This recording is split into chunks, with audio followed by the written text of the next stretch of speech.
Welcome to another episode of Science and Research in Singapore. Today we are stepping away from the realm of ecology and into the world of disaster risk management. So, Sonali, what exactly is disaster risk management?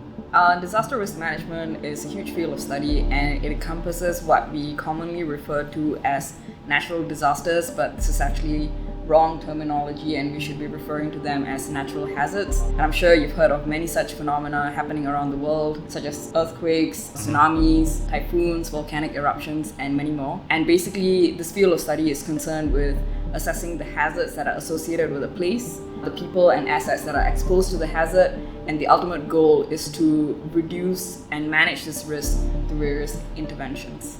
So, Sonali, of all the hazards that you mentioned just now, right, is there anything in particular that your research is focusing on? So I'm looking at the impact of sea level rise on future populations due to climate change. And there are many different hazards that can arise due to rising sea levels. So one is the permanent inundation of land that is below future sea level that's going to be constantly flooded. We also have storm surges that bring a lot of flooding when tropical storms happen. There are also other concerns such as the salinization of groundwater, so basically salt water seeping into the ground. And this makes water unsuitable for drinking, for agriculture, and specifically I'm looking at the risk of future populations being displaced due to rising sea levels. Sonali, just now you mentioned the displacement of people, right? How exactly are you conducting your research? So I'm trying to answer two main research questions. The first is who will be displaced, and the second is where will these people go?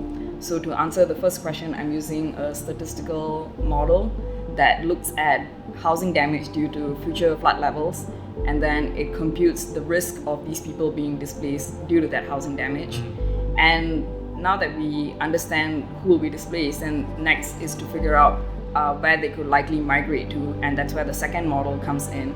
And we look at various different factors of the destination locations, and basically what I'm trying to figure out is how likely are these people to go to each one of these locations. And we're doing this analysis on the Southeast Asia scale.